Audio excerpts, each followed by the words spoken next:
First of all, we'd like to thank each of you for coming out tonight. And we're going to begin our meeting tonight with a prayer. I'm going to ask Pastor Tim of the West Point Missionary Baptist Church to please come and provide a prayer for us. Amen. Amen.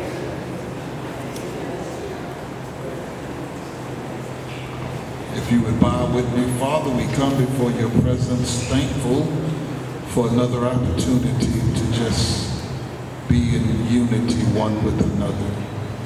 And as we come on behalf of our community at large. We come on behalf of our chief of police and our police department. And we're praying for peace.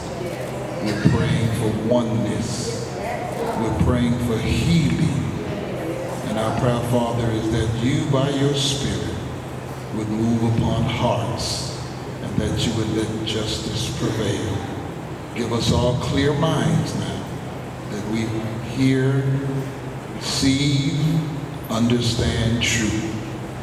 Use your servants, we pray, that protect us and care for us and bless our gathering as we ask in Jesus' name. Amen. Thank you, Pastor Tillman. My name is Mary Patrick, and I'm the president of the NAACP here in Galveston. This is not about the NAACP. This is about the Galveston community coming together to resolve issues that need to be resolved. At this time, I'm going to ask all of our public officials to please stand. I'd like to acknowledge all of our public officials. Thank you so much for coming. Thank you for your support. Again, as I stated before, tonight, the whole reason that we're here is to make sure that we as a community come together to resolve the issues that are at hand. We can only do that if we come together as a united front. We appreciate Chief Hale for wanting the opportunity to speak to the community. And I will say, he has been a great friend to many of us. Throughout different situations that have happened, he has kept close communication with the community, and we appreciate that for all that you do.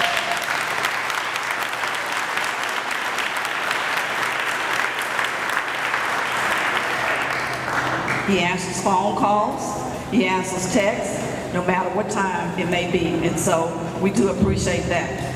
I'd like to set some ground norms here tonight. The first thing is that if you have a question, we're going to ask you to raise your hand and we will bring the mic to you. We ask you that you limit your questions to one question to give everyone an opportunity to ask questions. If you choose not to ask questions, but you do have some concerns, there's paper at the back on the table that you're free to write your questions down, and the team will be here after the meeting to talk with you on an individual basis if that's what you would like. So at this time, I'm going to bring forth our Chief of Police for the Galveston, City of Galveston, Chief Hale.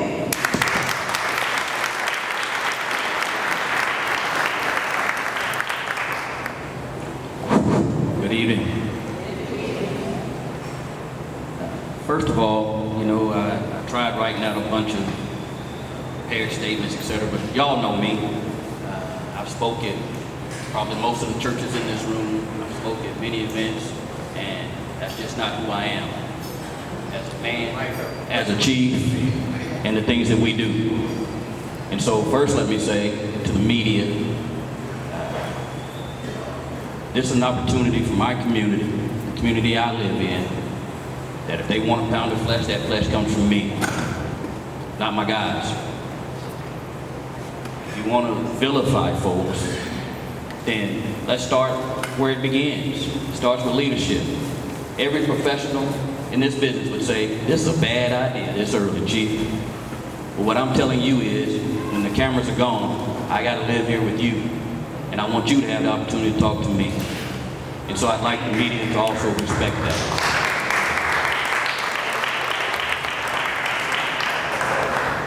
And so,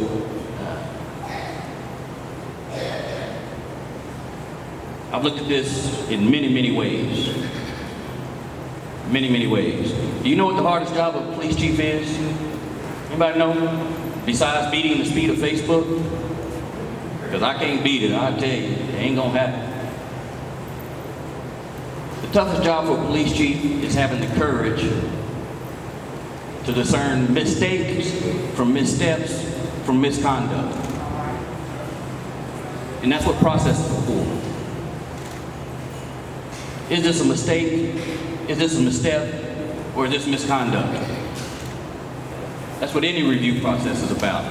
Because the only way to get better is to determine that. Is it a mistake of the heart or of the mind? I've got those backwards. The heart or the mind. We got to know those things. And so, there's a lot of things that occur that you are trying to wrap your heads around from a still picture or two still pictures or comparisons of pictures. And at the end of the day, I've got still pictures, and of course I've got body cam that at some point I'm sure may be released. I don't know what the attorneys, etc. say, but at the end of the day, but I also know what I have in these officers in their hearts.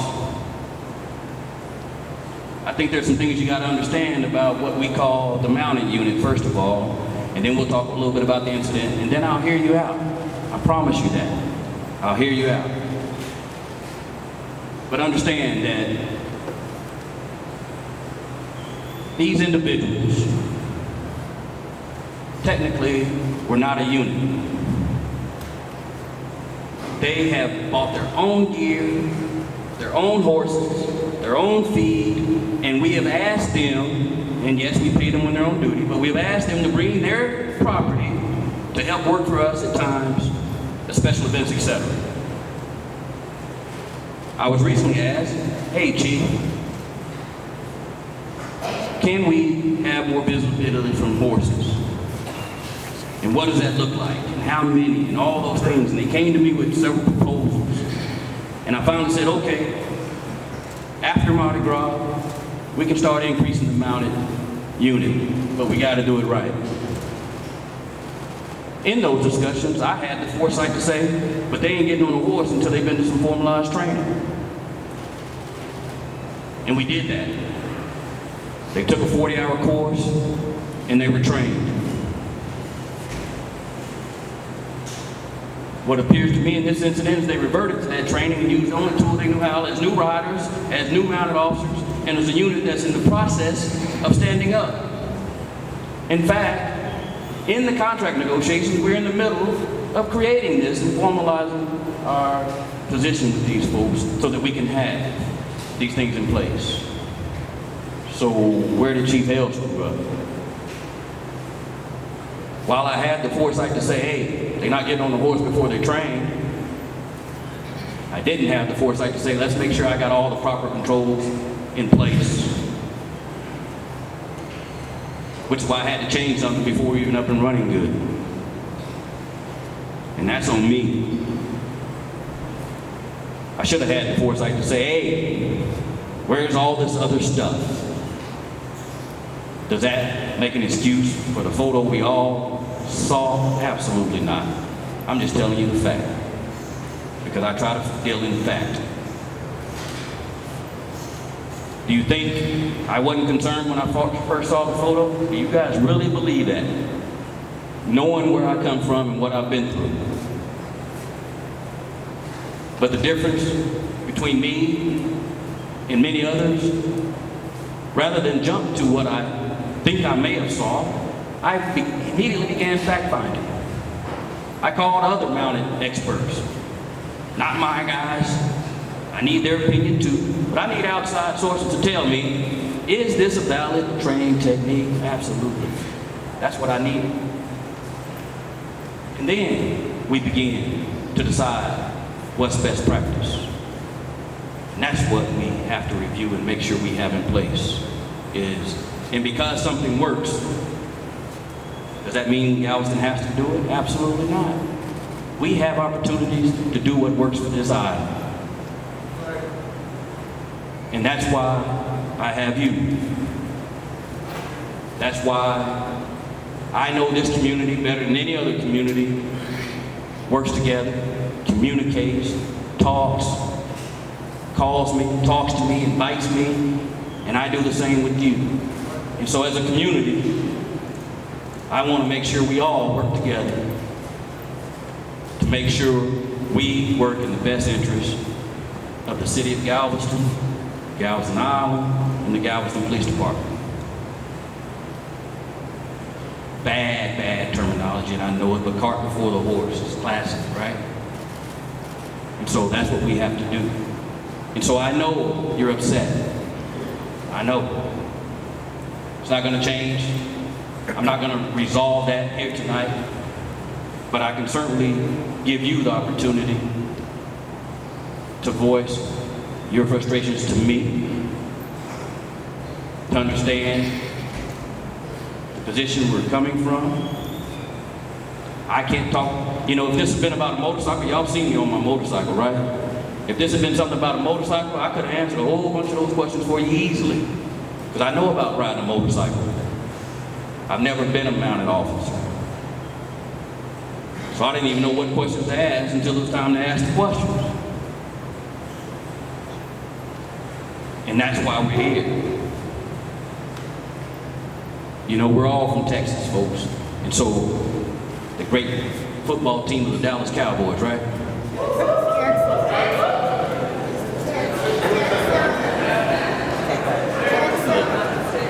Look, you know, professional athletes have told me for years that when they win a game, they typically get an extra day off. When they lose a game, they have film day. Why? Because we learn more from our failures and mistakes than we ever do from our successes. Unfortunately, this is my game tape. And I have to learn from it. My agency has to learn from it. And I commit to you that we will do better. We will do better on the front end of any policies we create. We will do better as our policies evolve and we find better ways to do things. We will do better as an administration in ensuring that we have the proper tools, equipment, policies, and controls in place for us to police this island in the image we want to be seen in. That's my commitment to you. Is that fair?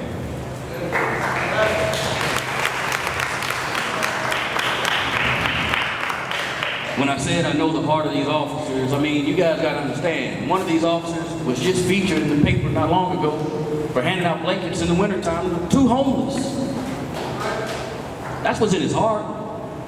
That was not a Chief Hale initiative. I can't even take credit. Do you think I wish I could? He did that on his own, and sometimes out of his own pocket. People in this community have seen him feed homeless and transients in the downtown area. That's what's in his heart. I know what the still picture shows. I get it. But we have to look at totality of circumstances and address the totality of the circumstance, not the still shot. And I know I'm not going to change all your hearts. I get that. All I want you to do, whether we agree or disagree or not, is understand. Is understand. Because if we don't listen, then we can't understand. If I don't understand what you're feeling, then I can't address it. If you don't understand us, then all you can be is angry. So I can't eliminate the anger, but hopefully we can reduce some of the anger, some of the emotion, and get to the root so that we can do better in all that we do, not just in riding horses, in all that we do. I'll take comments at this time. Remember, one at a time, raise your hand and I'll bring the mic so you can speak directly into the microphone.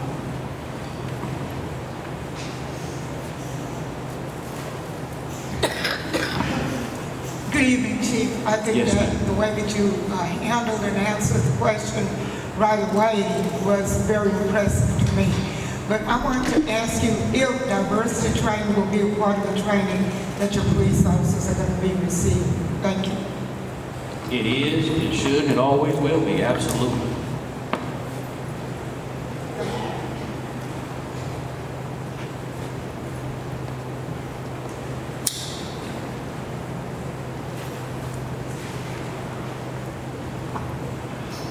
Good evening, Chief. Good evening. You know how I feel about you. I've already told you a long time ago that you're a very handsome man. I was before this great day. I want to make one thing clear coming from a senior citizen as myself, and I live in this neighborhood. I love police officers because I understand the job that they do. I can't hate you one day, and then the next day when I need you, I'm going to call you to come and help me out. So I want to know, we've got to have that one-on-one relationship. One of the jobs I had, it's not about the color. I've had white police officers stand up for me at a time when somebody was rude to me, and they took my back without me even saying anything. It's called respect. And we've got to learn how to respect each other. I got to treat you the way I want to be treated. So the only question I have is, when you went to your officers or went to their office, I just want to know, how did they feel about the incident? Did they feel like they were right? Or do you know how they felt about the incident? Because I love Galveston. And as many tourists as we have that come in Galveston, you got people passing by. When they see a picture, they may not understand it. They'll take it outside of Galveston, and then, like you said, it's the incident, but we're going to move on from here. So the educating, we all can stand some educating, so I understand that, but that's my question, how do they feel? You know, a wise man told me, in fact, earlier today, he said, reality is reality. Perception is perception.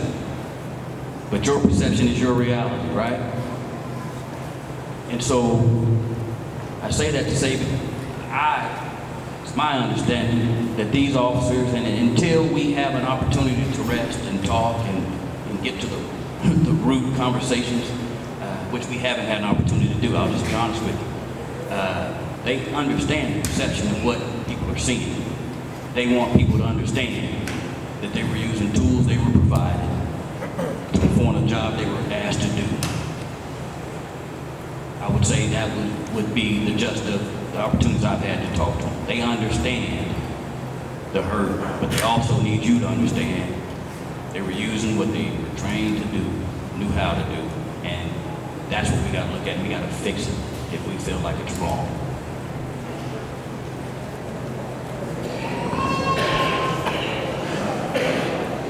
Good evening, Chief. Absolutely. Where are the officers now?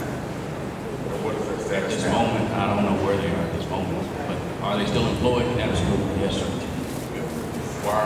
Why are they not here?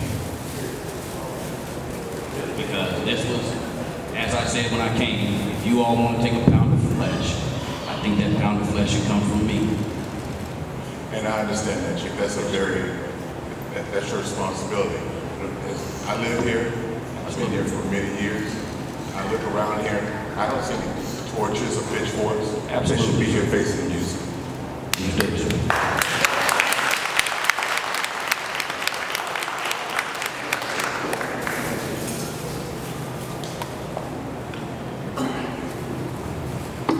Good afternoon, everyone.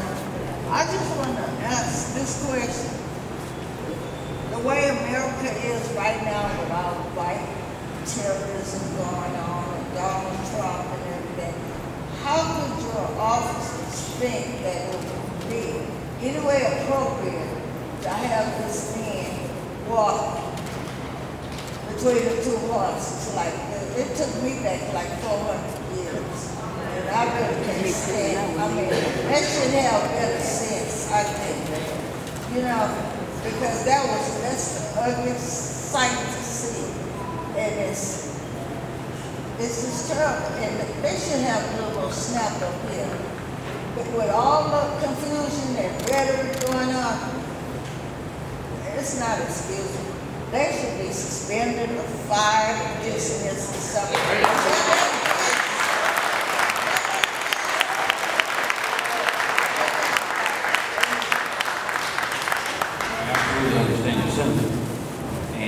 My original plan, to be honest with you, was to have a panel of experts up here. But I realized that every expert I find that say, yeah, we teach this, you'll find me two that say, no, we don't. So, is it gonna heal? Right? Is it going to heal by having two that say we do and two that say we don't? Because trust me, I made the phone call before I made a statement, and they are both out there. I get it, and I hear you. I do. Good afternoon. I think about how quickly things change. Galveston was in the news this week, because of the beautiful blue water. Now we're in the news because of an incident that has happened. We should be discussing how to make sure it doesn't happen again. My general question is there a playbook, a manual, that literally says, and you use the term best practices, and it's not unless it's written down, how to put it into practice, the rationale for it, all of those kinds of things go with best practices. Are those statements in a book somewhere that says it's okay to put the rope on them and walk them down the street? And secondly, I heard you say somewhere else that if it doesn't work, it'll go. My question was, has it been there all along? And how many acts happen like this that were not caught on tape?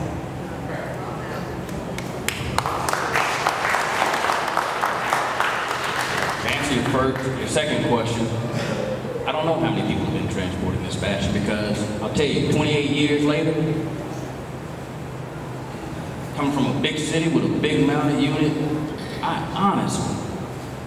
honestly have never said, how do mounted officers transport prisoners? Until this picture occurred. I've never asked the question myself. Never fathomed to ask the question myself. So what I can tell you is that yes, there are lesson plans and material out there. Is there a Galveston Police Department document? No. Are there material out there that says this is a proper method? Yes, I can assure you. Yes, ma'am. Oh, yes, ma'am. You know, Chief, my mother always taught me, don't go backwards, go forward. Absolutely. That took us, I wasn't back then, but that took a lot of people way back. And it hurt my heart. Yes, ma'am. It really, really hurt my heart, because I don't like stuff like that. Never have. And I am born and raised in Alabama. Yes, And ma'am. I couldn't stand it when I was there, and I don't like it now. Yes, ma'am. So is this gonna happen again? No, ma'am. And Not under my watch. you said you wondered how they were gonna transport? Don't they have a radio? Call a cop, call a police car Yes, ma'am. to transport.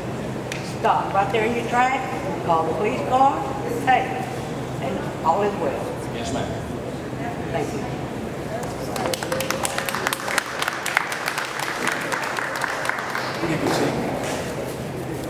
Good evening, Chief. Yes, All right, sir. today? Good evening. How are you? I'm pretty good. Listen, I think it didn't have to just be a black man. It could have been anybody. Yes. That would have been wrong to do anyway, because it wasn't an African American. It's more sensitive at this time. And you used the word misconduct. I believe it was some misconduct, and definitely I believe it was misconduct. I believe it was abuse of power, because they had technical reasons or techniques that they could use. I don't believe it should be used at that particular time. You know, there have been techniques used for a lot of people as police officers, as was told me by one of your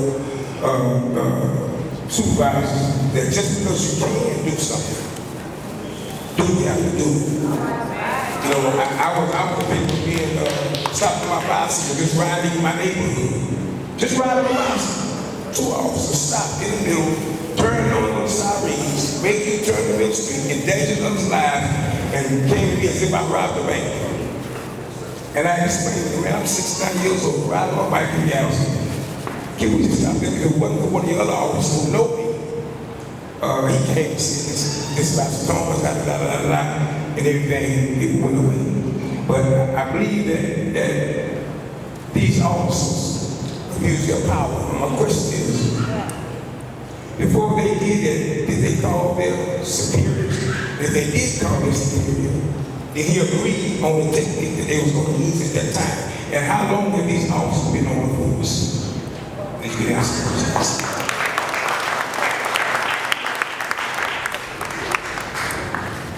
One of them's been on approximately 4 years, one of them approximately 2 years.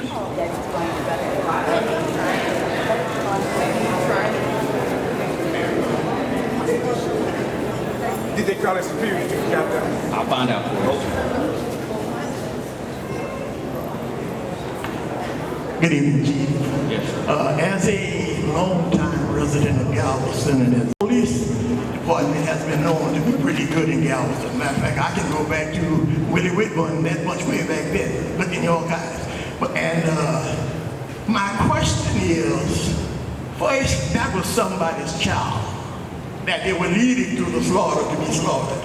Now, my question to you is this something that's going to happen continuously, or was this a one-time deal?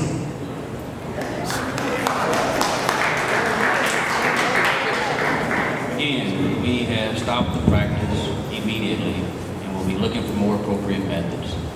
I tell you, these officers love you. They love this island. They work hard for you every single day. Their job is to serve with excellence, and that's what they strive to do. Sir, excuse me, the family is here to speak. Donald Mills' family is here to speak, and they have an opportunity to speak. Yes, ma'am.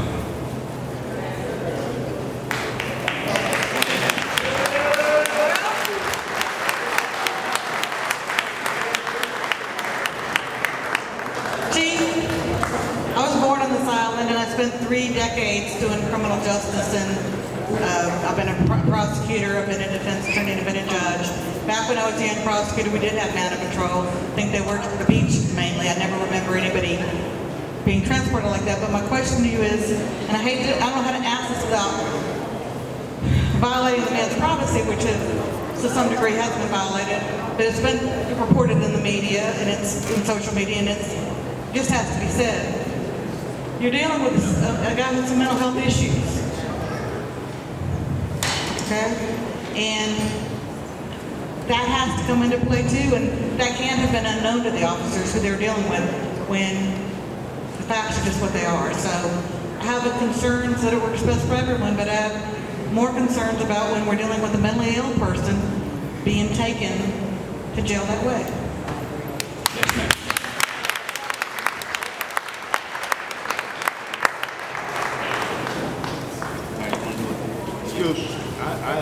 At this time, I'm going to ask you, please, again, one person speak at a time. And at this time, we're going to have Melissa Morrison and Benjamin Crump will speak on behalf of the family.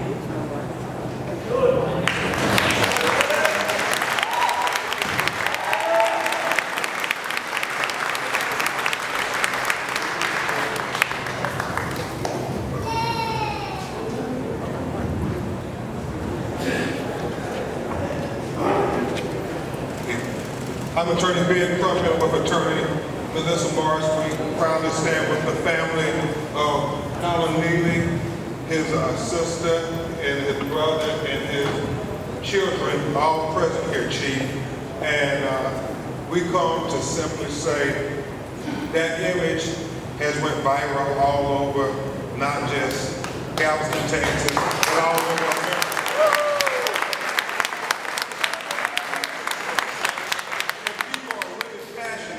Because we're here in 2019, not 1819, and that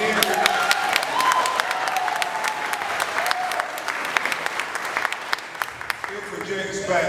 And so, on behalf of this family, I want to say what Dr. King said when we think about this, because it really is one of those watershed moments in America. Dr. King said the coward asked the question, is it safe? He said expediency asked the question, is it politically correct? He said vanity asked the question, is it popular? But then conscience asked the question, is it right? That's right.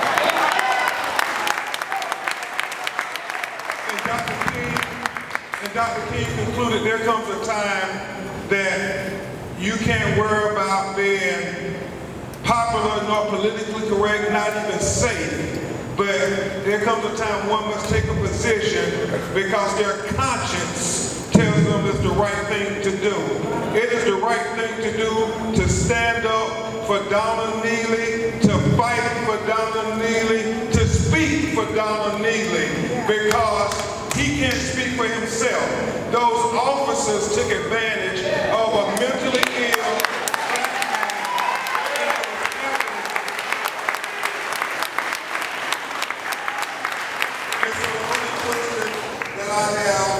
before I give the mic to Attorney Morris is, do you all have the courage to do what is right and not condone this in any way, but condemn it, not just by words, but with actions, because the whole world is watching. The whole world.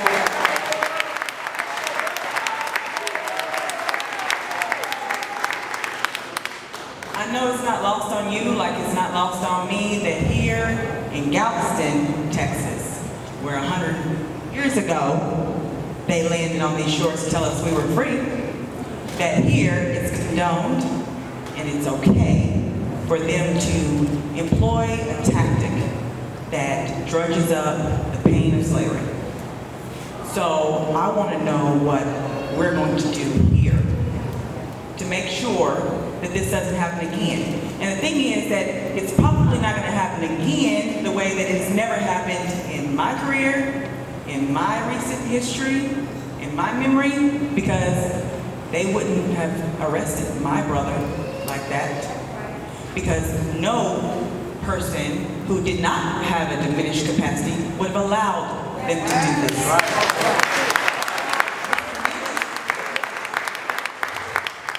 Mr. Neely's not here right now because he is not offended, okay? Because he's a nice guy. And of course, he is diminished in his capacity because he's been off his medicine for 4 years. So that's the reason we've never seen it before. That's the reason that it's not the policy, it's the judgment of an officer or officers who don't understand the racial insensitivity of such a tactic. Judgment of officers who couldn't wait 5 minutes for a transport.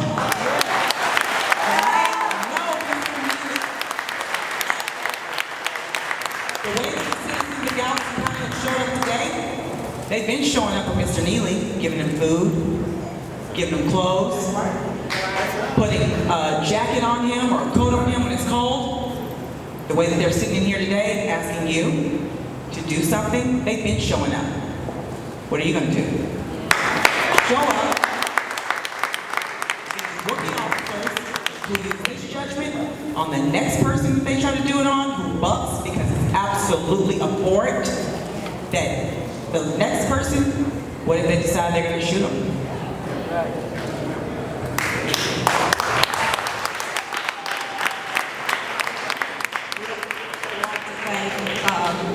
The spokesman for the Neely family for coming out tonight and speaking to the audience. Thank you so much.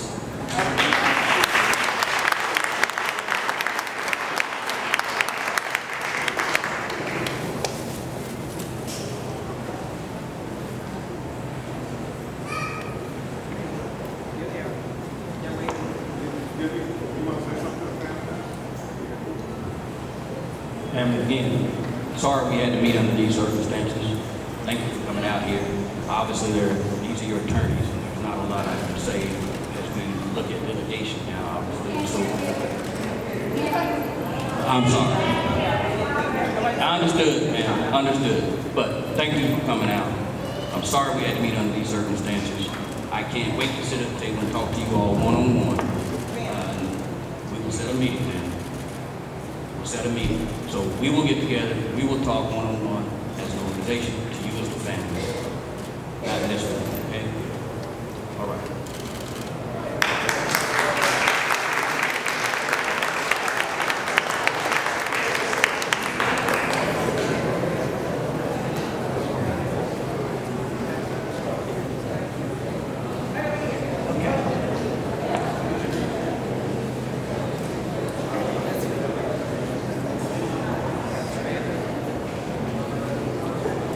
first of all, I would hope that we all come together. I don't want this to be a bashing session, but we need to solve the problem. But I was very embarrassed that y'all released a statement that the guys, the officers, did not have malicious intent. You don't have to be an officer. Me as a person, if I was a part of the animal cruelty, and y'all excuse me, I'm upset. Y'all would have my head had I carried a dog like that.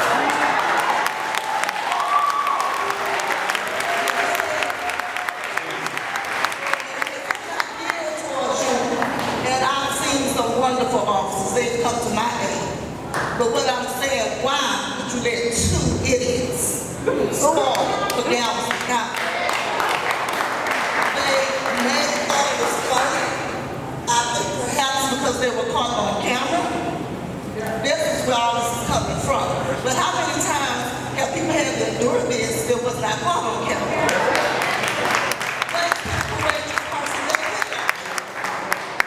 But I pray and I plead to you, don't tell us something thinking we're idiots, that it was not malicious intent. Because you don't know all the people that they told you when you asked them, but we don't know what's in here. But I want Galveston to heal. I've been here 51 years. I admire some of you. But I'm crying in my soul right now because that was, I don't even know the words for it. But please do something about it. And if they did not know what they were doing, they have no place here.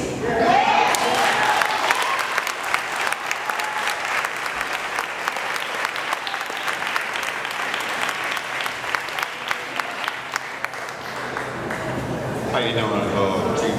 My name is Vernon Hale. I've been here 59 years, and I've been abused by a police officer. Back 30 years ago, got scars on my face, handcuffed to me. Matter of fact, last year, 2018, police stopped me right while I worked at the club. 5 officers gave me 6 tickets. 6 tickets, but I took the attorney fair and got it thrown out. You know, it's unnecessary for Galveston. And the officers that did that should be fired. I refuse for police. You guys are mad. I mean, all my life, you got a bunch of criminals here. A bunch of criminals. I ran across them. And I go report them every time they happen. Matter of fact, me and my wife was coming in today. We tried to get a guy that did this too. All right. He said, no, read the newspaper. He used to be here above city. You know what I'm saying? It don't make no sense. Because you say you don't know where they at. You cheat, you should know where they at all times. If you cheat, you should find.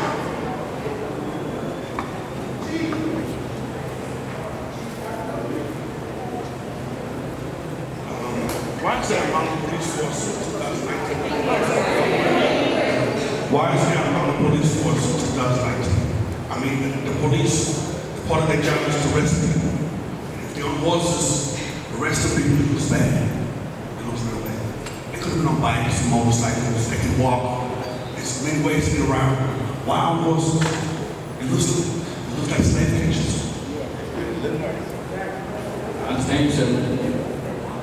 And again, they're a mountain patrol. They have a valuable tool as far as visibility, and there's a lot of assets to mountain patrol, sir. I assure you. Yes, sir. Is it my understanding that there was policy? That's one question I had. Was that policy set in place? And if so, who approved that? And I think if you're the chief, you should know where they're at all times and take accountability of your people. And if you say he got a good heart, maybe he do, but if he did, I think he would have been here to show that he was sincere about his heart.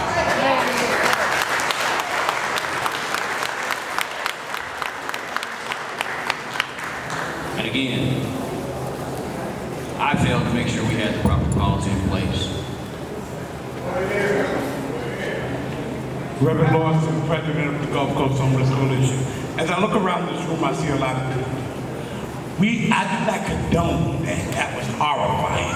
But this is when we should come out to the NAACP meeting. This is when we should come out to the homeless meeting. Ahead of time. Why would that always wait for a crisis before you step up and do something? You have to do something ahead of time. Don't come at the end with band-aids and patches and whippers and chains. No, I don't condone it. But I also look at yourself. What have you done to know about this policy to make it change?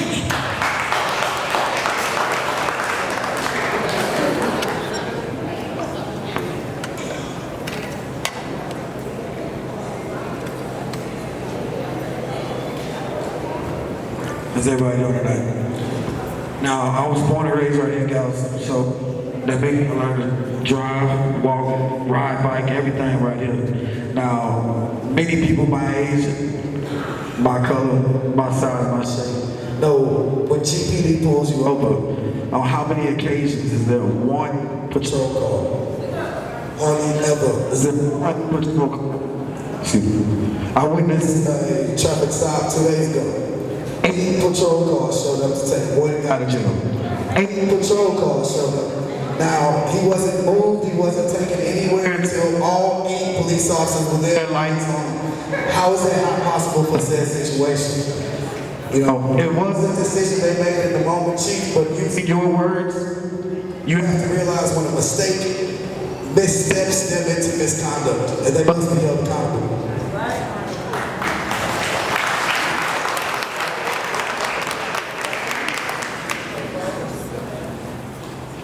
Chief, I got one question, but I want to make a quick statement.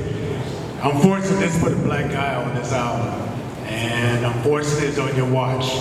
I don't know what you're going to do about it. I don't know how you're going to discipline the officers. I know you got to deal with the police union on that issue.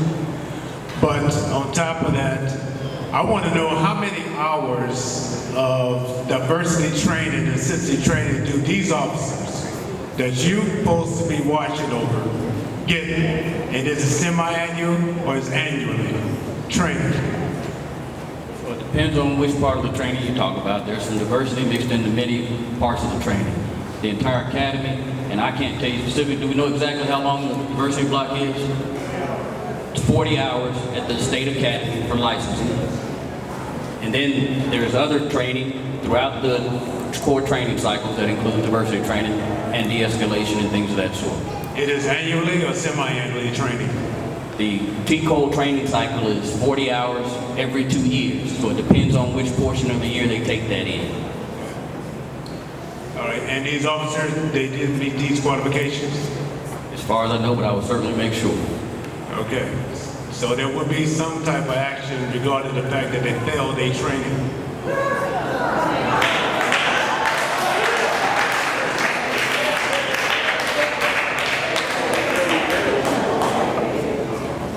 Chief, I have the greatest respect for you and the officers here on the island. But besides the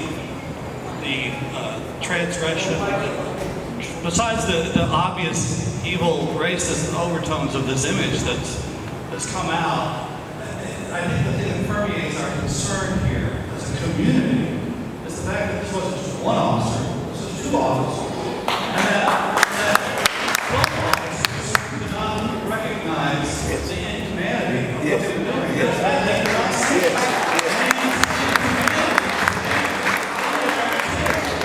So I have a question for you. That's our concern here as a community, that this is just the beginning of this problem. Is this an issue that permeates our force? I don't believe it is. I love our officers, but the inhumanity of this image is the thing that's causing us concern that nobody's addressed. I would just have to comments on that. Thank you.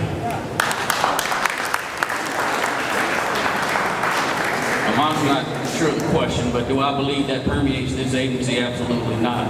Do I believe they intended to be inhumane? Absolutely not. So I don't know if that's the specific question you're asking, but that's my feelings on it. And do we have to ensure, again, that comes on the administration, do we have to ensure our policies are humane? Absolutely. That's my job, is to ensure that I have humane policies in place, checks and balances in place, and I will ensure that we have more than one set of eyes and ears on these things as we listen and work through a variety of policies, not this one, because if I focus on just this policy, then something else happens in another policy because I didn't anticipate that. And so that's what this is about. This is about learning from the film team. Excuse me, Galveston, respect elders that paved the way for Galveston, but you know what? Yeah, one of these officers right in front of us had abused me, broke my rib while I was handcuffed in the old Galveston County Jail, standing right before it, but I ain't gonna, because it's old news. But guess what? These are still the same people that's representing us in Galveston to serve and protect. It ain't no serve and protect. It's just what they want to do once you get locked up. You know what? I mean, once I'm locked up, what can I do? It's never gonna change. And he's looking right at me right now.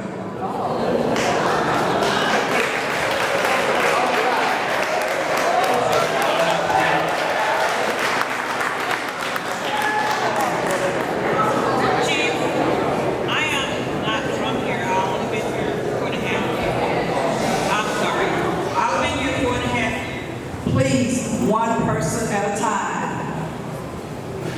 And I've seen some things go on with police officers that I was really kind of like disappointed. And when I saw that, it really brought tears to my eyes. I have boys, and I wouldn't allow them to be dragged on the street by two white police officers with the rope and their own parcel. Look like they got joy out of that. The question that I'm asking, and they have not been asked, and I know it's been asked before, what are you going to do for these officers? Me, myself, I feel like they should be fired. No one should be on the force to any human being. Black, red, blue, yellow, brown, it does not matter. They should not be allowed to do that. And I feel like they should be fired. Everybody make sure you register to vote so you can put your vote in and say what you have to say.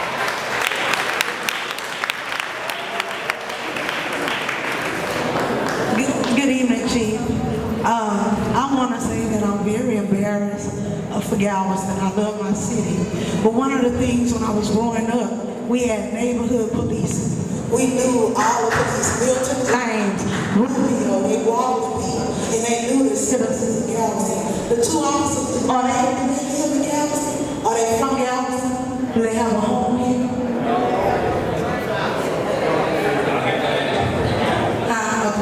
I just need to know because they should have some ownership for the citizens to love the citizens here, and that was uncalled for. It really was. So something really needs to be done. That's unacceptable.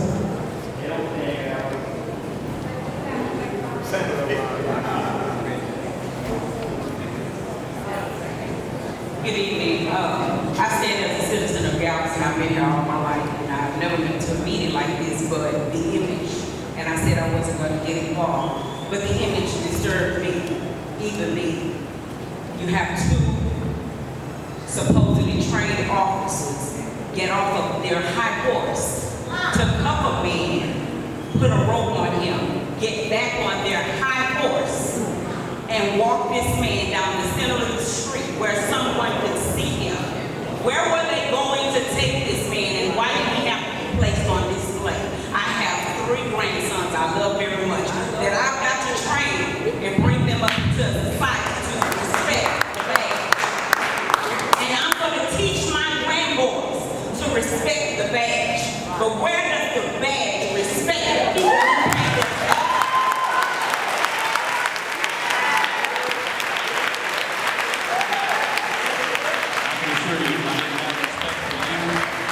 I wouldn't be standing here.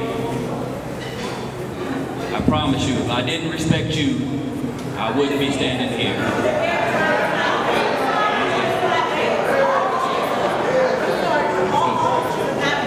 Understood.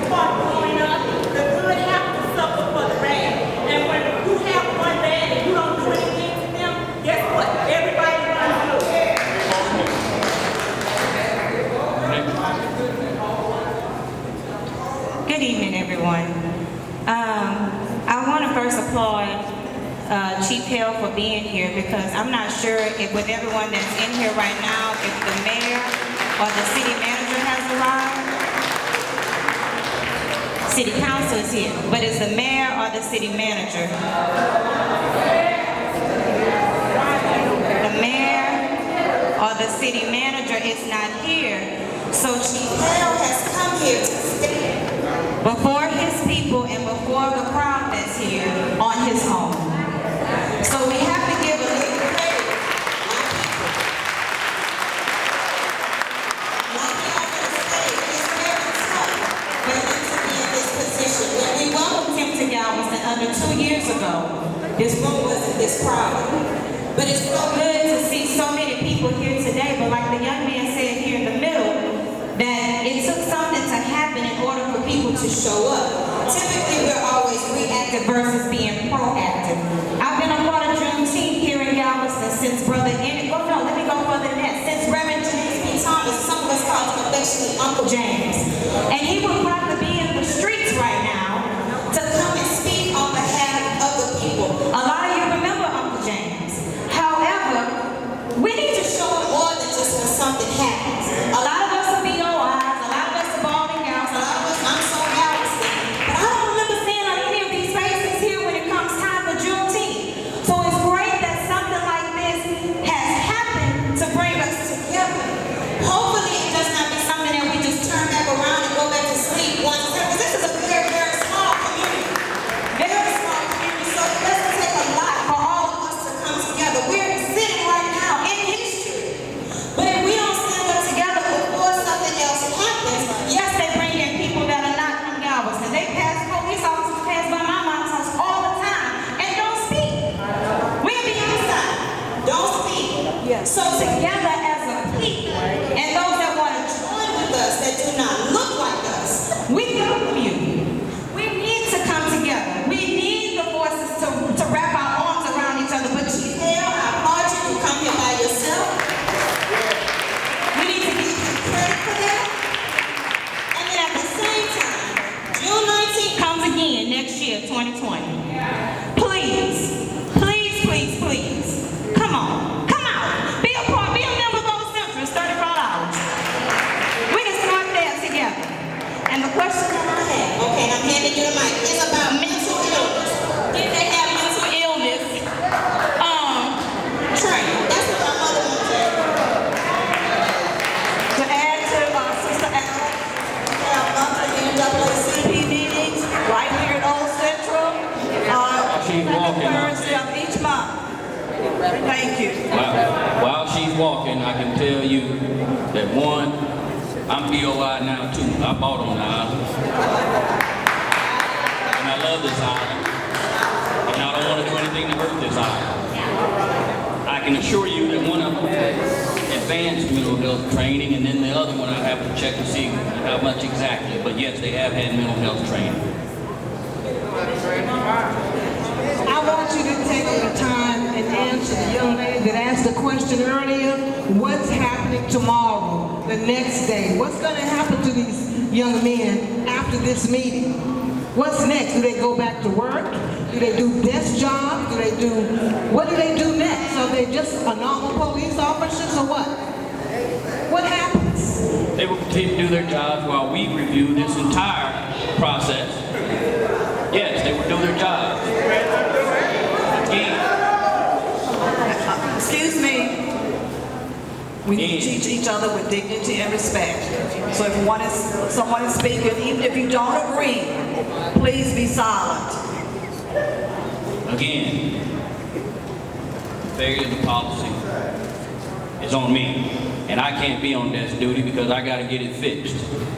And at the end of the day, we have to review not only the incident. See, there's two things here that we're looking at. We're looking at the incident, and we're looking at the entire circumstances that lead up and surround the incident, like some of you have alluded to it here today. And we review all of that in order to make effective policy. That's the intent. But yes. Hello, Chief. I'm Rosalind Jackson, the Community Outreach of Galveston County. When I got this call, I was kind of upset. I was, it wasn't just one call. I got about 40, 60 calls on my phone call. And they said, Rosalind, did you go look at your Facebook? I said, no, because I'm Facebook queen. Everybody knows that. I will put you out there. So I said, no, what's going on? They say a man is walking the street. I'm gonna go fast because I know I only got a minute. I'm gonna abide by the law. And I say, no, what's going on? But this make our community look bad, Chief. And this happened about 15 years ago. I was overseas terrorist in Galveston. A young man got beat up because he ran from the laws. After he was on the ground, they beat him up again. So I called the chief and the mayor because these people need to be laid off until you investigate your problem with it. That's just how because it's just not Galveston looking at this on Facebook. It's all nationwide. So I know you're a good chief. I know you'll do better. Thank you. This young man been waiting for a while. Thank you, Police Chief Hill. I'm Hank Theory. Yes, I'm recording on Facebook Live. I have a very specific question for you. The first still picture shows Mr. Neely right around the intersection of 23rd and Church. The second still photograph seems to show him right around the intersection of 21st and Market. Can you state to some degree of certainty where was he handcuffed, and more specifically, how many blocks actually was he drawn on those horses in terms of through the city? Did he go down Post Office, past Maud and Hey Mikey's? Did he pass Rudy and Paco's? How did they transport him, and for the most part, who saw him and what was the circumstance related to how many blocks he actually had to make that journey?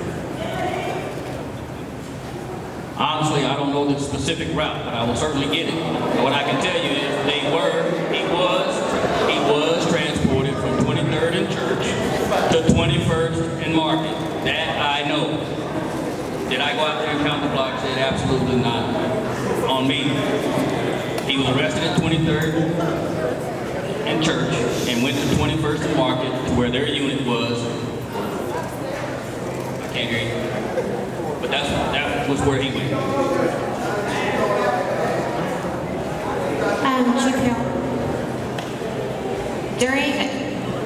Again, I'm going to ask that if someone is speaking, please be quiet so we can all hear. Thank you. Oh, I'm sorry. It's okay. It happens a lot. During a town hall that was held in 2017 between the NAACP, LULAC, and Galveston Police Department, you were asked a question about policy, and which has come up a lot, and also the importance of things being done preventatively has come up a lot as well. During that town hall, I'd asked you if some of the GPD's policy was available to the public. You said there are parts that are and parts that aren't. My question is, because I understand that a lot of this is a lot for one person, are there any steps in place, or are there any plans in place to make more of that policy that is available, that is publicly available, more accessible, whether that's through Galveston's website or anything like that, so the community can have a preemptive opportunity to give feedback regarding some of the policies that affect Galveston as a community, instead of it being after a disaster leads to us being outraged and attention being drawn to it. Does that make sense? Yes, it makes sense. And there are two types of policy in policing. One, you have our policy manual, some call it rules and regulations, some call it general orders, things of that sort. And then there are standard operating procedures. And so a lot of that depends on which we're talking about. But should we be making more of our policies available to you and easily accessible? Absolutely. Not only do I commit to trying to make sure that happens, whether it be meetings with IT and all those folks, we'll make sure it happens. We're in the middle of publishing new ones as we speak. And now we're going to expedite that some more too. But also I commit to you that although they're about to be published, I will come up with a process to have some type of input from the community on policies going forward.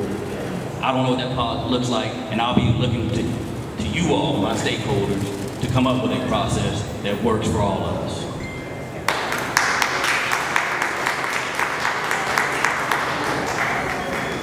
mic. Oh, yes, sir. Good evening, everyone. I'd like to make 2 points. First, quick story from our personal experience. One day, I was coming home, had my entire family, wife and 2 children with me. We drove up to our house. There was a gentleman at our front door putting something in the mailbox. I immediately, before I got out of the car, had my wife call 911. I went up to ask the gentleman why he was there. A young gentleman, probably in his early 20s. Long story short, he obviously had a mental disability or illness of some sort because he told me that he was putting a literal blood sample in our mailbox because he thought our house was a post office and he wanted to mail it to his grandmother in France. So, again, obvious mental illness there. While my wife was on the phone, I made sure that she told the 911 dispatcher that this was a mental illness situation while she was on the phone. I appreciate all of our police officers. I will tell you, when the first 2 police officers arrived on site, they hopped out of the car, scared everyone. And had I not been there to de-escalate that situation, I shudder to think what would have happened to that young man. Knowing that he had a mental incapacity, knowing that anything could have occurred, and I asked one of the officers afterwards, what were you told by dispatch? The officer told me they were told that it was a home invasion.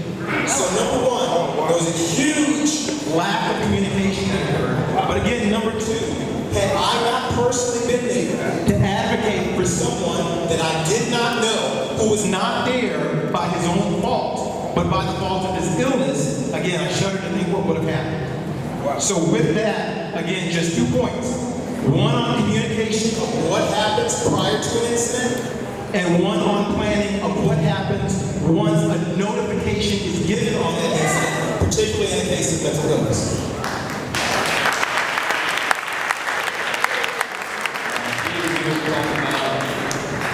Y'all gonna make me get on my mental health soapbox. Y'all can look back at footage of me all the way back to last year. I've been talking about mental illness probably since, at least not the day I stepped on this island, since the week I stepped on this island. Yes, we have a mental health issue on the island, and I've been working with stakeholders all over this island and off of this island who will tell you they've come here. They had a conference here, and I spoke at that conference. And this is my position on mental illness on the island. Yes, it's a problem. And yes, the police have to be a part of that solution to the problem. However, as you heard me say before, and I'm sure my attorney back there gonna get mad, being mentally ill is not illegal. And we are not, being mentally ill is not illegal. We are a law enforcement agency. We are not the proper tool to be the lead in the mental illness game. Although we know we're gonna have to be there for safety, we know we're gonna have to be a partner in the education, the housing, the transport, all those things. We have to be a partner. But this is an issue that needs to be with mental health professionals leading. Whether that means us partnering, whether that means there being in our dispatch, whether that means we have some kind of video conferencing app so that officers can talk with a counselor. I don't know what the best solution is, which is why I begged on and off this island to help me come to those solutions. But yes, I recognize that we have to get into this and try to address mental illness from a greater capacity than a police officer. No matter how much mental health training, I always hear they need more mental health training, they need more mental health training. I can send 168 guys to go get psychiatric degrees. Are there any bad psychiatrists out there? That don't mean they're gonna be good at it. Just because I send them doesn't mean they're gonna be good at it. No matter how much training we provide, no matter how many degrees they get, that doesn't mean they're gonna be good at it. We need the people to be good at it to take the lead and tell Because yes, it can become a sensitive, dangerous game. And I don't want someone to be injured because they're mentally ill and because I couldn't handle it properly. But yes, you bring up an important point, and yes, it's a problem we have to tackle on this island. Yes, I'm in total agreement with everyone. Thank you for coming and facing the people today. But I want to know one thing. People are asking you questions that you don't have an answer to. So I want to know, why don't you all just release the camcorder and let the people see what happened? Just let us see. You know, people are nationwide to get camcorders on you all, and then when it's time to show them, we can't see them. Because it got to go through y'all hands first before it's shown to us. So that's why it's all the skepticism. Just show the camcorder, show what happened that day. I understand. And as you saw, so it's not as simple as that. And promise you, I wish I could come put it on this projector right now and we all watch it together. But as you know, the attorneys just left. And so I have to make sure I get proper counsel before we do something like that. I have to make sure that we protect the entire integrity of the process. And the only way to do that is to make sure I get the proper legal advice. I'm not saying we won't, I'm not saying we will, but I'm saying I wish I could, and I wish I could this moment. But I have to make sure we do it right. Absolutely, at some point the camera will show. Yes, ma'am. Yes, ma'am. I can't hear you, sir.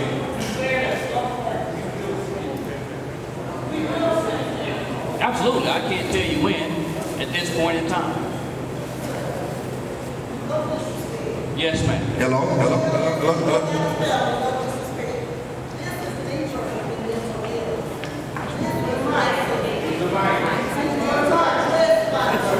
Excuse me.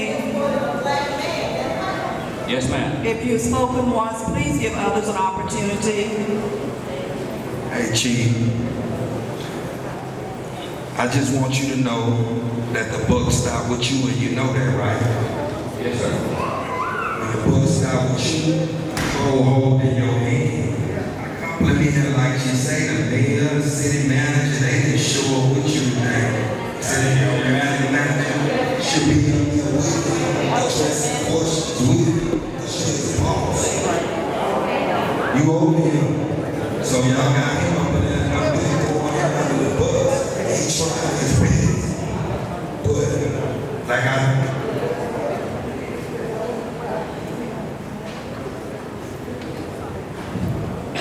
I said, the book stop with you, and you love him. It should get to your core because you black too. It should get to your soul because you black too. And it shouldn't be nothing else that you need to see for the big officers to be off the force, to let the other officers know that you do business. They brought you down here to clean it up. Because they had a coach, I sued the city for discrimination and last chief because he was a racist. But I was glad when they said we had a black chief down here, and I thought she was going to clean it up and get it right. And that's what we did for you. Ain't no shroud in the fish. You say you have to see more facts. I ain't gonna rush you to no conclusions. We just holding you up there right where you're supposed to be. Once you see what you're supposed to be, we see what we need to see. So we just asking you to do what you're supposed to do. Good evening, everyone, and thank you, Chief Hale, for this meeting. My name is Tammy Berry, and I am a federal law enforcement officer, and I've been in law enforcement for almost 30 years. And what I saw on Facebook, it took me back to the movie Janino, and it took me back to slavery. I was appalled. I too have had my run-in with the Galveston Police Department, and I'm not going to talk about it, but after they found out that I was a law enforcement officer, the police officer apologized for putting his hands on me, and we went through internal affairs. Chief, you have your work to do.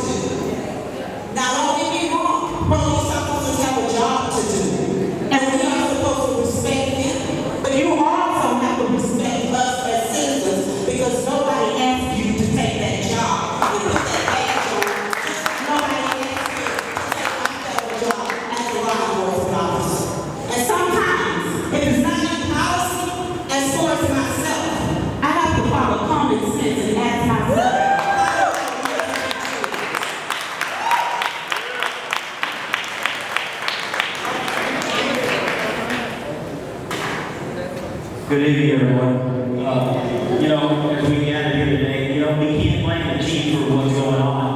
the chief has protocol and procedures that he has to go through to resolve the situation. Just like you said, you wanted to see the body cam video. You have to wait on steps of letting him get through that process so we as a people can see that what happened was wrong.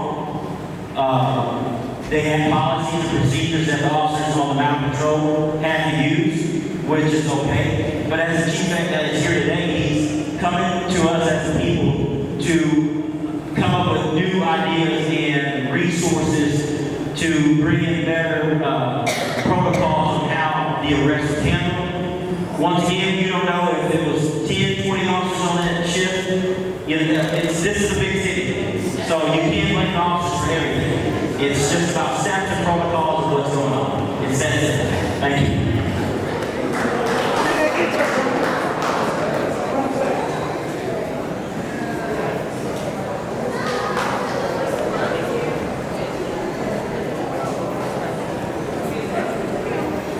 Chief Hale? Yes. I appreciate all of your addressing policies and procedures, but in every job, every person who has a job, there's a potential to be situations that aren't addressed by the rules, or that are beyond the rules, or that the rules or the law itself creates an unjust and wrong situation. And my question for you is, beyond evaluating the training that these officers have completed, what sort of evaluation do you have of your officers to assess their maturity and fitness to hold the position they're given?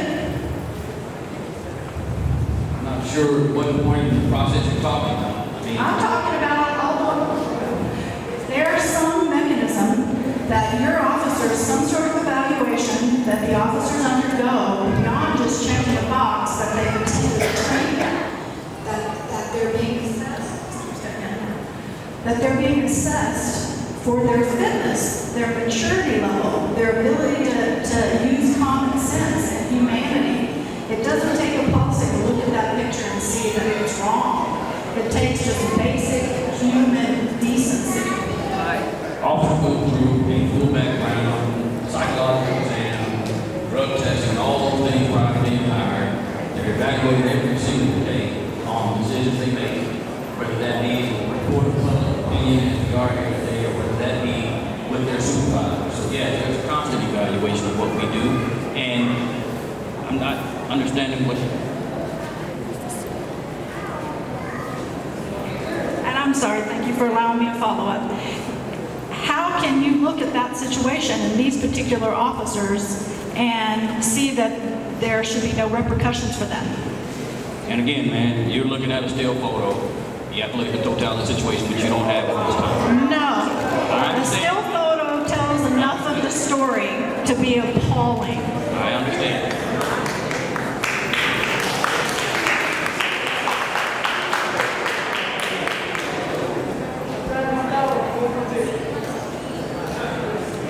Good afternoon, Chief Hale. Good evening. Good to see you again. It's unfortunate under these circumstances. Number one is, I had the pleasure to meet Chief Hale when he first came because he had a cops and clergy breakfast and people were coming out and we welcomed him. And I remember looking him in the eye and saying, you got some work to do, are you aware? And I remember you said you were aware. So we've had 2 years. I was telling people back here he hasn't been on a year, but wow, it's been 2 years, almost been 2 years. And one of the things we were talking about here is the ability to assess your group, because what we have known over the course of past history is that their behavior hasn't been able to be assessed by anyone who's been a professional enough or away enough to be able to take care of it. It always keeps being swept under the rug. They keep making excuses. Right now you're dealing with a great deal of mistrust from the public because we were hoping that our police officers in serving, and unfortunately they're more in harassing and detention. And so she asked a great question. This is your time to be looking at, yes, policy, procedure, process, and analysis. And right now what I'm saying to you, my question as we follow up on her is, how are you planning to proceed? Are you going to look at having another citizens group? Have the police citizens academy, but generally what they do is teach you about what the police have to deal with. And for reasons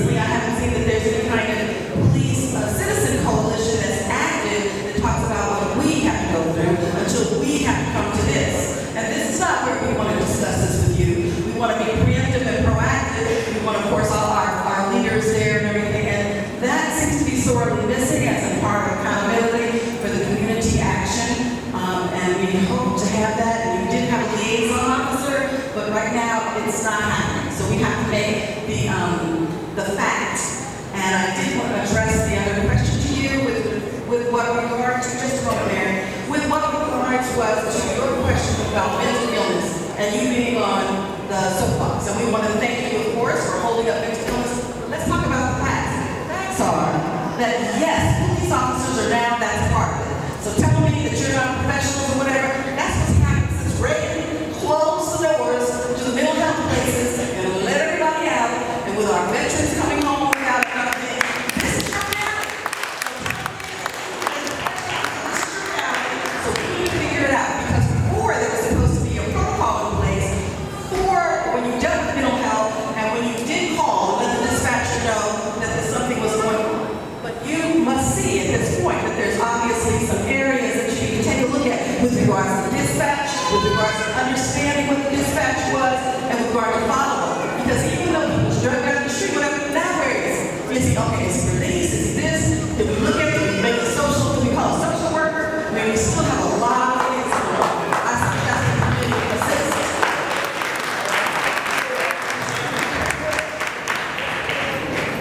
Chief Hale, I have a problem. It's unbelievable in seeing this picture. But can you set the stage for us? Why he was restrained the way he was, and wherever he went, because those are the questions my relatives are asking from out of state. I haven't seen this. I've been here all my life. Since the stage for me with the explanation, why was he restrained and carried that way? They could have restrained him, put him on the curb, and waited for a patrol car. But you didn't have to take him to the hospital. What knowledge do you have to give me satisfaction?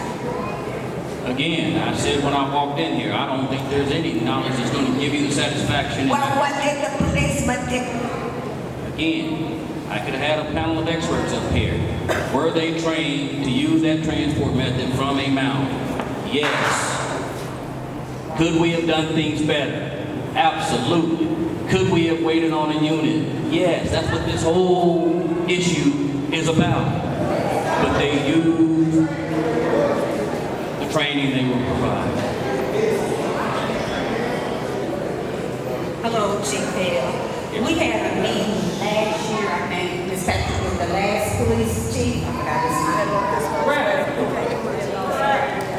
name. No, not Coretta. Yes, and I told him, the problem here is the officers are very young. They need training. Train. Don't be scared of us, because all we have to do this whole conversation, we gonna speak. One instance, I go to Chevron to get my gas. If anybody be down Broadway at Chevron, run by 8 o'clock or 9 o'clock at night. Nothing but police officers in there. And you cannot go pay for all gas. Stay out huddled by the microwave up and talking, laughing, and people, I guess they scared to ask them to move and stuff. It's just ridiculous. They younger. I think they need to be more older than 21 because they look like they're 18 years old. They pass by the house, the children outside playing. They don't speak, but they have this lady cop pass by the house. She speaks to the kids and ways. But the officers, they are younger. They need to be, they need training. Like you said, the 2 officers that took him down, that one was being on the force 2 years, the other 4 years. You know, training. You got the training. And if it was me, I would have put him on top of the horse and I would have walked. You know? Come on, they could have waited. It's sad, it's bad. Because my half family in California is calling me and stuff. It's just too much. I just think they need training. You just have to train them and get them. When they in the area of the homes, get out and meet the neighbors. Y'all hear that, Nikki? Get out and meet the neighbors. They don't. I know Officer Chambers because his wife was my granddaughter teacher. I forgot his name. He was our escort officer. And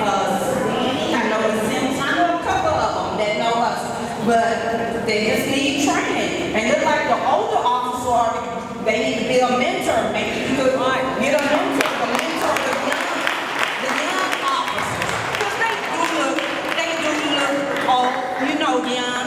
And they scared. I know they scared. Because they look like little babies themselves. But let's train them, and maybe we can get the veteran officer to be a mentor for them. Thank you, Chief Hale. You know I love you. We're about to wrap it up. Okay, yes, we were going to take 3 more questions. If you have additional questions, you're free to stay and talk with Chief Hale or any of the members, but we are going to entertain 3 more questions. Okay, so in order to address your training issue, I'll tell you, as you heard me say earlier, the state mandate is 40 hours every 2 years. I've already instructed of continuing education, 40 hours every 2 years. I've already instructed my training staff to take that to 56 hours.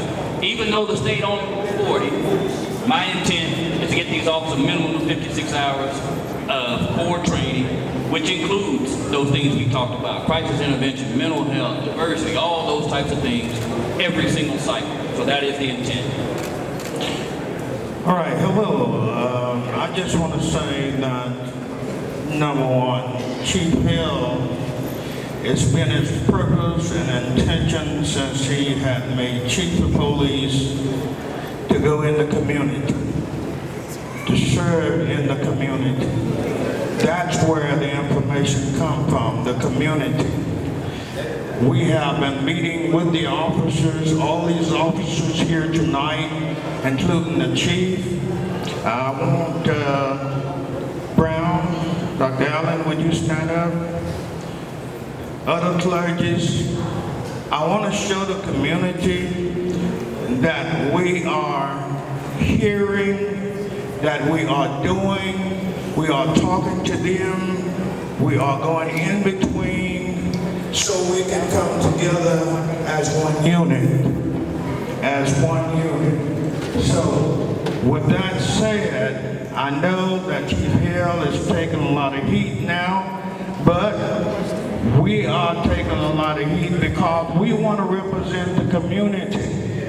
We want to represent the community. In my church, what we have been doing for almost 20 years, inviting the police department to come to our church, let our people talk to the police officers and tell them what happened to them, what transpired with them. This is what we've been doing, and we're going to continue to do that. And they can tell you, if something goes wrong, we be the first one down there at the police station. So I just wanted you to know that tonight. Thank you. Something tells me my next church visit, I'm going to get you to sit listen to the choir. I'm probably about to take some more heat. Okay, only 2 more questions at this point. Chief Hale, At first, I wasn't going to say anything.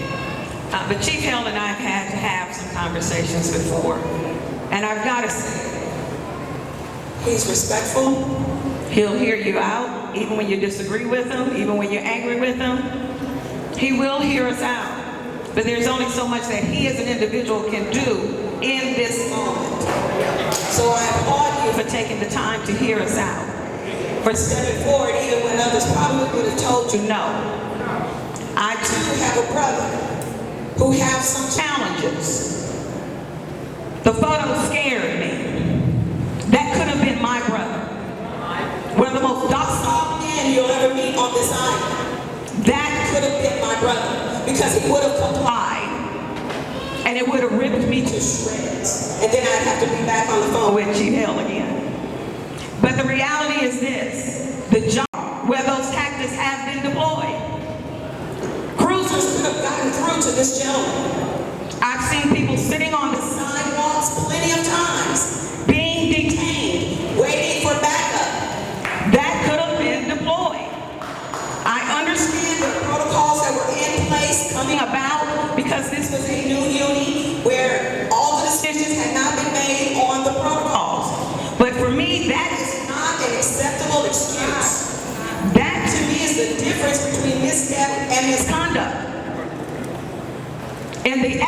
of it, your judgment has to be what is important. And this is an utter lack of judgment. For someone who is being charged with carrying a gun, and the right to discharge it must seek to operate with humanity at all times. Chief Hill, you're the chief of police department, right? Yes, sir. Well, do your job, then. Yes, sir. They need to be held accountable for what they did. I'm here because I'm angry. I'm here because everybody out here is angry. The change needs to come, and it needs to come right now.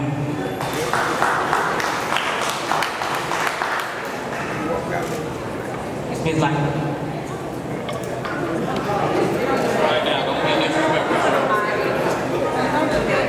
racism is alive back then and is alive right now.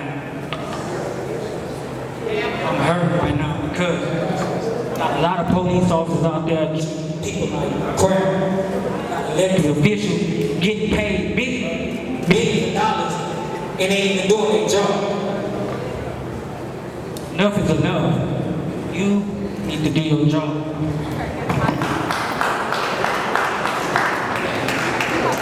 Last question, folks.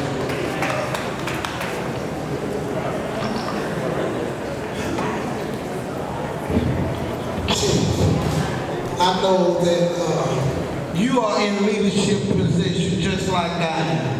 I'm a proud pastor of Greater Mount Gilead Missionary Baptist Church here in Galveston.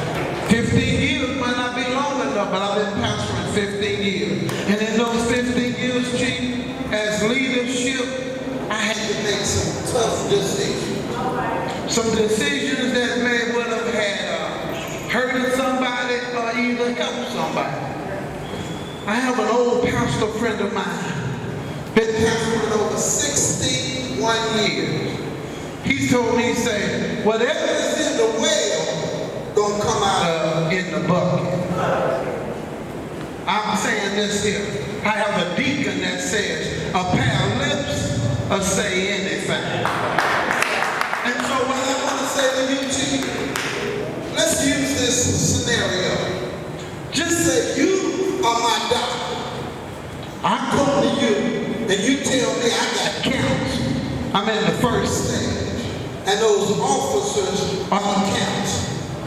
And you say, only way that you're going to be all right is if I get it out of you. I say, well, go on, doctor, and get it out of me. But if you don't get it out of me, what I'm going to do? I'm going to die, right? All I'm saying, Chief, is, listen, we are making wrong right. And listen, if we are not going to be held accountable, God's going to hold all of us.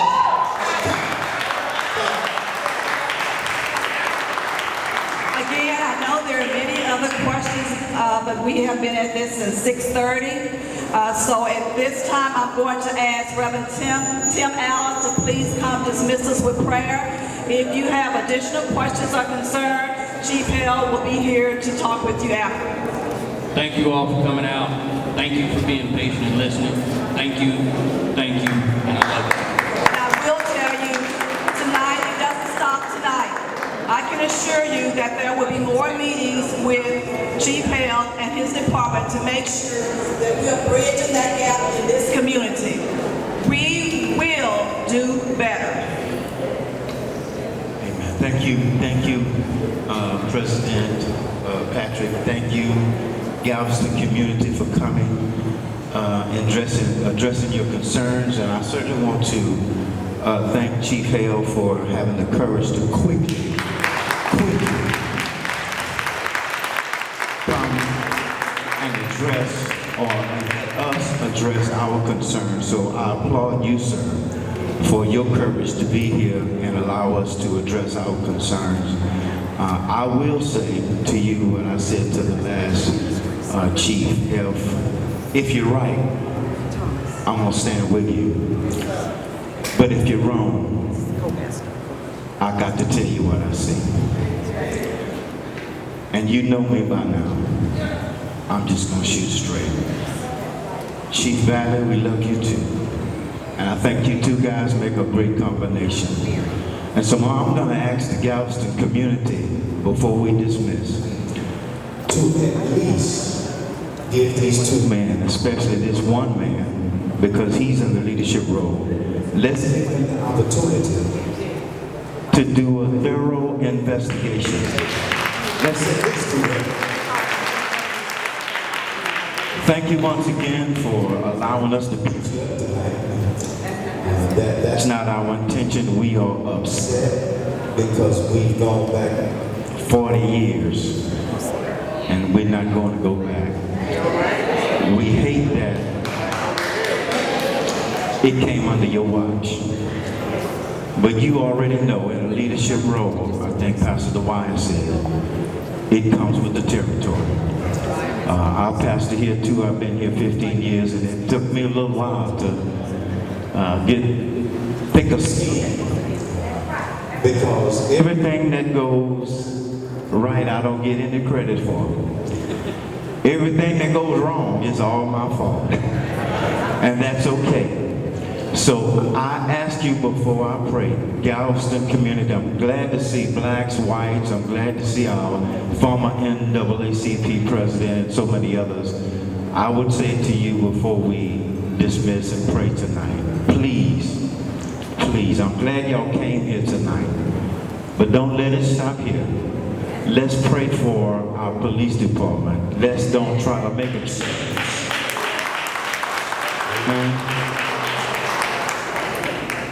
Amen. I'm Pastor Shirley Thomas, and I just wanted to say this because, Chief, you took all our questions tonight. And the bottom line is, regardless if you're mounting on a horse or riding in a car, on a motorcycle, the principle should be dignity. And tonight you answered all of us. But my question is for those that are support you, the city manager, the mayor, what are they going to do to support you? You've taken a lot of heat tonight. You said you would do community policing, and many of us have sat at your table, as I have, and we talked about ways with restorative justice and other means to do community policing. But it's time, sirs, that you stand behind this man and that you address this community about what has happened. We thank you, GPD, and we want to see change, but that change can't just happen with you. It has to happen with our leadership.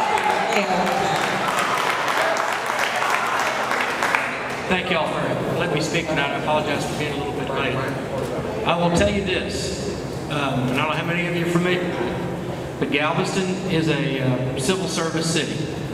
I don't have the ability, and some of the officers here are probably happy for it, I don't have the ability to discipline, counsel, terminate, or anything else with our police officers. I have one police officer that works for me. That's him.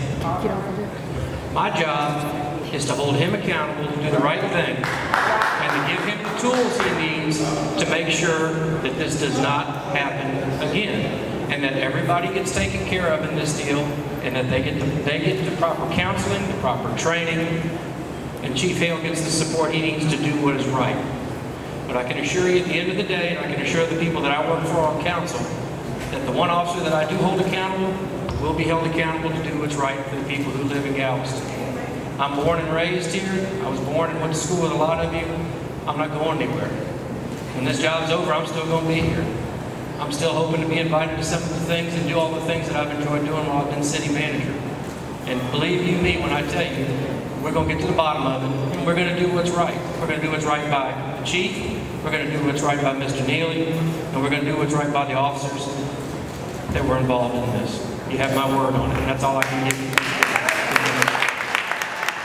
I'll end with this. We can all go home. I have not slept in 2 days. I have not eaten. Trust me. I get it.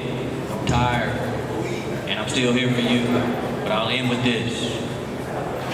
At my lowest point, early in life, one sermon has gotten me to this point in my life. I've only been a chief 18 months. And yeah, I'll learn the game film. But the sermon said that he will never give me anything that I can't handle.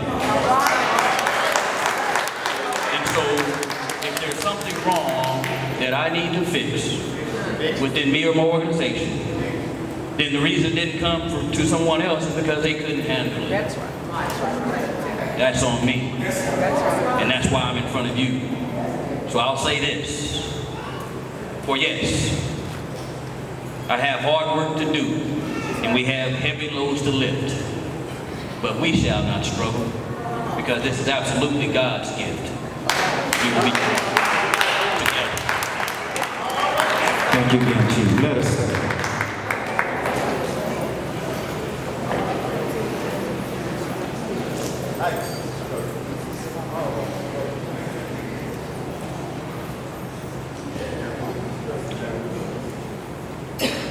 We're going to, we heard the city manager and what he said, and we're going to hold you to that promise you made us.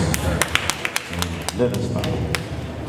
Oh, gracious and kind Father, we thank you for allowing us to gather here tonight in this particular place, at this particular time, to address this particular problem. We thank you, Father God, that you send us a chief who is not afraid to stand before the people and address these situations.